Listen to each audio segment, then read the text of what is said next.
अलग अलग प्रदेशों में वाहनों के द्वारा जगह जगह जाएंगे और वाहन यात्रा करके, रथ यात्रा करके भारत के हिंदुओं को जगाएंगे। लेकिन वो सिर्फ आप मध्य प्रदेश में करने जा रहे हैं खास तौर पर। क्या हिंदुओं को एकजुट करने के लिए देश के कोने कोने में जाने की जरूरत नहीं, या आप अपने कंफर्ट जोन के हिसाब से आपने सिर्फ मध्य प्रदेश को चुना है? इस देश में भगवा झंडे को सम्मान के रूप में पूजा जाता है, आप उसका अपमान नहीं करेंगे। रामचरितमानस को संविधान के बाद दूसरा स्थान दिया जाता है गीता और रामायण को। यहाँ तो जय श्री राम वाले लोग रहते, इसलिए आप पाकिस्तान। लेकिन इस देश में अल्लाह अकबर वाले लोग भी तो रहते हैं। शाबाश! हिंदू मुसलमान की बात करेंगे तो विवाद की स्थिति खड़ी होगी, पर सत्य ये है कि इस देश आप भी में तो सबसे वही बात ज्यादा करते हैं इतने समय से। बिल्कुल भी नहीं, हम सिर्फ हिंदू हिंदू करते हैं। हाँ, आप लोगों ने बना दिया कि हम हिंदू मुसलमान करते हैं, हम सिर्फ आप हिंदू क्योंकि हिंदू मुस्लिम का नाम कभी नहीं लेते ना। आप सनातन, हिंदू, हिंदू राष्ट्र, भगवा, सिर्फ इन 4 शब्दों पे आप जो है बात करते हैं। बहुत अच्छा। तो दोस्तों, जैसा कि अब वीडियो देखकर समझ गए होंगे कि आज के वीडियो किस टॉपिक पर होने वाला है, और इससे पहले बता दूं कि आज के इस वीडियो में धीरेंद्र शास्त्री की पूरी तरह से बैंड बजने वाला है, क्योंकि इस एंकर ने कुछ ऐसे सवालात किए कि धीरेंद्र शास्त्री पूरी तरह से बौखला जाते हैं।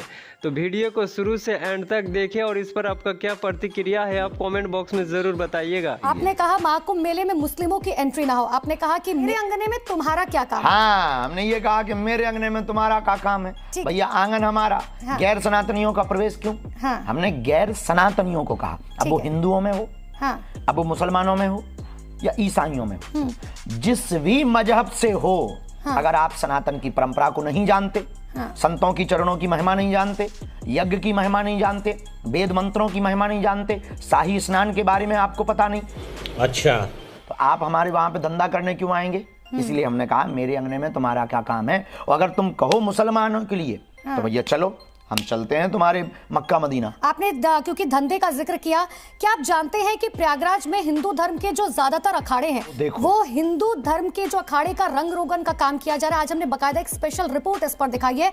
वो मुसलमान कर रहे हैं, वो वही मुसलमान कर रहे हैं जिनके लिए आप कह रहे हैं कि कुंभ में एंट्री नहीं है, लेकिन वो अखाड़े का काम कर रहे हैं। हमने मुसलमान को पर्टिकुलर नहीं कहा, हमने गैर सनातनियों को कहा। अब ये अखाड़े वालों को सोचना चाहिए, हम अखाड़े वालों पे तो प्रश्न चिन्ह खड़ा नहीं कर सकते हैं, उन्हें सोचना चाहिए, उनका काम है। पर हम तो कुंभ के लिए बिल्कुल बेझिझक कहेंगे कि मेरे अंगने में तुम्हारा क्या काम है। लेकिन आप बार बार इस बात का जिक्र कर रहे हैं कि हमने गैर सनातनियों को कहा, हमने मुस्लिमों को नहीं कहा। जाहिर सी बात है कि कोई अगर मुस्लिम शख्स है तो वो सनातनी तो नहीं हो सकता। ये डिफरेंशिएट जो है लोगों के लिए समझना। मेरी बहन अगर वो सनातनी नहीं हो सकता तो उन्हें आने की क्या जरूरत? मतलब मुस्लिम दुकानदार नहीं चलेंगे लेकिन मुस्लिम कारीगर चलेंगे। बोलने दे, तकलीफ हुआ है बेचारे को, बोल। हाँ। इस देश में सबको रहने का है, सबका व्यापार है, सबका सब कुछ है, लेकिन पर्टिकुलर कुंभ में जब से कुंभ प्रारंभ हो और जब तक कुंभ का शाही स्नान पूर्ण ना हो जाए, तो उस 1 महीने के सत्र में हमने गैर सनातनियों के प्रवेश पर रोक लगाई। एक तरफ योगी जी कह रहे हैं कि बटोगे तो कटोगे, मोदी जी कह रहे हैं कि एक है तो पूरी तरीके से सेफ है, एक कोई कह रहा है कि टुकड़े टुकड़े करने की साजिश रची जा रही है। आपको क्या लगता है, हिंदू हो या मुसलमान, कौन सी कौम जो है वो ज्यादा संगठित है और क्यों? Good question, you are a good. Hindu मुसलमान की बात करेंगे तो विवाद की स्थिति खड़ी होगी, पर सत्य ये है कि इस देश आप भी में तो सबसे ज्यादा करते इतने समय बिल्कुल भी नहीं, हम सिर्फ हिंदू हिंदू करते हैं। हाँ, आप लोगों ने बना दिया कि हम हिंदू मुसलमान करते हैं, हम सिर्फ हिंदू हिंदू करते हैं। मुस्लिम का नाम कभी नहीं लेते ना। आप सनातन, हिंदू, हिंदू राष्ट्र, भगवा, सिर्फ इन 4 शब्दों पे आप जो है बात करते हैं। अरे बाप रे, ये तो धोती खोल रहा है। कहा था कुछ दिन पहले कि छेड़ेंगे तो छोड़ेंगे नहीं, क्यों छोड़ें? हाँ। वाह, हमारा लॉ है, संविधान है, हम भी इस देश के नागरिक हैं। आप हमको जो है थप्पड़ मारो, हम कह दें थैंक यू, ऐसा नहीं चलेगा। अब तक चल गया है, हम अहिंसावादी हैं, इसका मतलब ये थोड़ी कि आप हिंसा करो। हाँ, हम अहिंसावादी हैं, इसका मतलब ये नहीं कि आप हिंसा करो। आप क्योंकि बहुत बार लोग ये सवाल उठाते हैं कि बाबा मंच से बार बार पाकिस्तान का जिक्र क्यों कर देते हैं, बाबा को पाकिस्तान से इतना प्रेम क्या? कुछ दिन पहले भी आपने कहा कि जो सुख शांति नहीं करने देगा वो सीधा पाकिस्तान चला जाए। आपने कई बार पीओके का मंच से जिक्र किया है। कुछ लोगों को डर लगता है, हम कहा भाई पाकिस्तान चले जाओ। ये फंस गया सी है।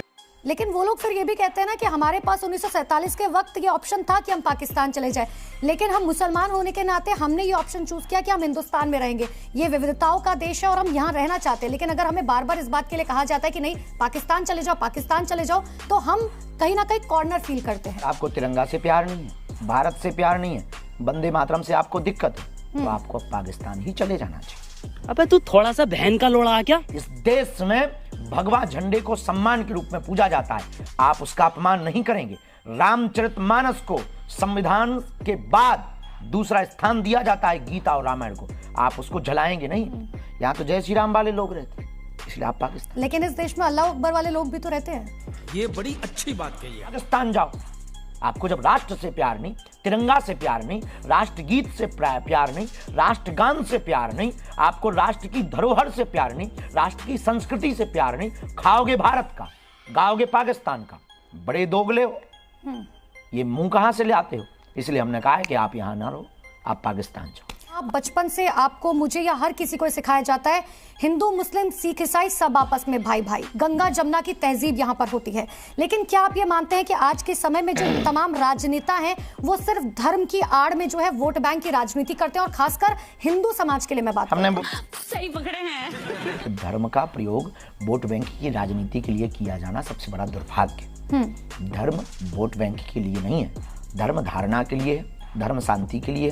क्या धीरेन्द्र शास्त्री कभी ये बात खुलकर नेताओं को समझाएंगे, ये तमाम उन नेताओं को खासकर जो आपकी आगे बैठकर गाड़ी चलाते हैं या उन... शाबाश बेटा। तो दोस्तों इस एंकर का भी कहना सही है कि जो नेता धर्म के नाम पर नफरत फैलाने का काम करते हैं उनको समझाने का काम करेंगे, तो वीडियो को एंड तक जरूर देखें। तो हम तो सिर्फ हिंदुओं को सेव करने की बात कर रहे हैं। कौन सा हम इस देश में दंगा चाह रहे हैं? कौन सा इस देश में हम जो है बुरी क्रांति चाह रहे हैं? हम चाह रहे हैं कि जात पात, ऊंच नीच, भेदभाव, छुआछूत से आदमी ऊपर उठे और इस देश को आगे बढ़ाने के लिए काम करे।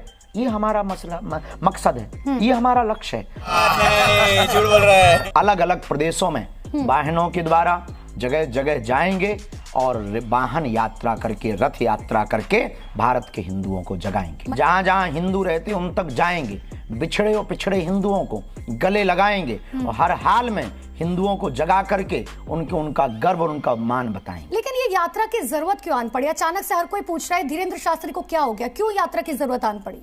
Good question, you are a good question. लेकिन वो सिर्फ आप मध्य प्रदेश में करने जा रहे हैं खास तौर पर। क्या हिंदुओं को एकजुट करने के लिए देश के कोने कोने में जाने की जरूरत नहीं, या आप अपने कंफर्ट जोन के हिसाब से आपने सिर्फ मध्य प्रदेश को चुना है?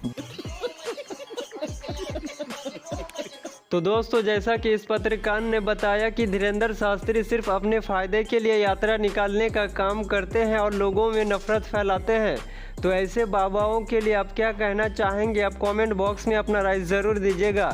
और वीडियो आपको पसंद आए तो वीडियो को लाइक कर दे और चैनल को सब्सक्राइब कर ले, ताकि आपको इस तरीके के वीडियो मिलती रहे। तो बहुत जल्द ही मिलते हैं नेक्स्ट वीडियो को लेकर, तब तक के लिए बाय बाय।